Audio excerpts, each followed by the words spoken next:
I'm back with some more creepy and interesting facts. And today we're doing Halloween. The film first premiered in 1978 and is directed by John Carpenter. The film was shot in only 20 days and had a budget of $300,000, and they spent half of that on cameras. And because of this small budget that they had left over that they were working with, they had to improvise quite a bit and sacrifice a lot of their original plans.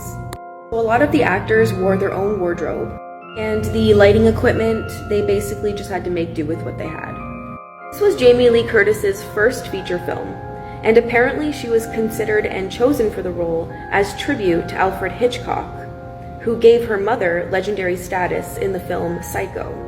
And she was the only cast member that was actually a teenager at the time of filming. The story is inspired by an experience that John Carpenter had while touring a psychiatric hospital in college. He came across a child who had an emotionless look on his face and an evil stare, and it terrified him. So that's exactly how he wanted Michael Myers to look. And he never wanted the viewer to ever be able to relate to him. In order to get the stabbing sound effect, they recorded themselves stabbing a watermelon.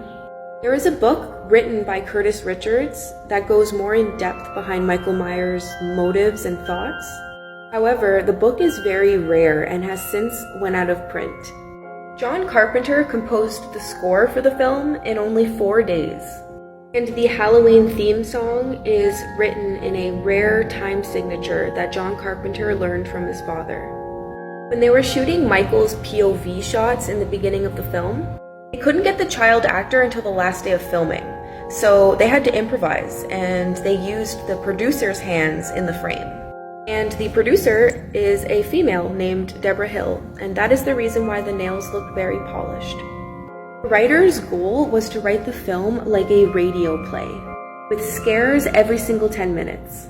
And according to the writer, Laurie Strode is named after John Carpenter's first girlfriend. Before they filmed Halloween, John Carpenter, Tommy Lee Wallace, and Nick Castle were all in a band together. Michael Myers was played by 6 different actors. They basically just used whoever was available at the time. There are a lot of hidden Easter eggs throughout the film that make reference towards a lot of other horror films. And that is a whole other video on its own. Let me know what movie you want me to do next.